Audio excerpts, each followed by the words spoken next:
Hello guys, দেখতে পেছো আজকে সিউড়িতে প্রচুর জাম লেগে গেছে। এই রাতটা কাল রাত থেকে জাম আছে। সদাইপুর ব্রিজে কাজ চললো, আজকে রাতে গোটা রাতটা কাজ হয়েছে, ওই জন্য এই জামটা। এই গাড়িগুলো রাত 12টা থেকে দাঁড়িয়েছে, এখন বাড়ছে সকাল 7টা, এখন অব্দি বেরোতে পারেনি।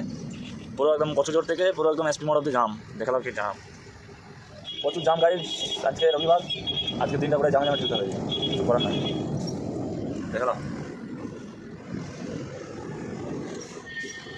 ও ড্রাইভার ঘুমিয়ে গেছে না, ওই জন্য জামটা আরও লেগে গেছে।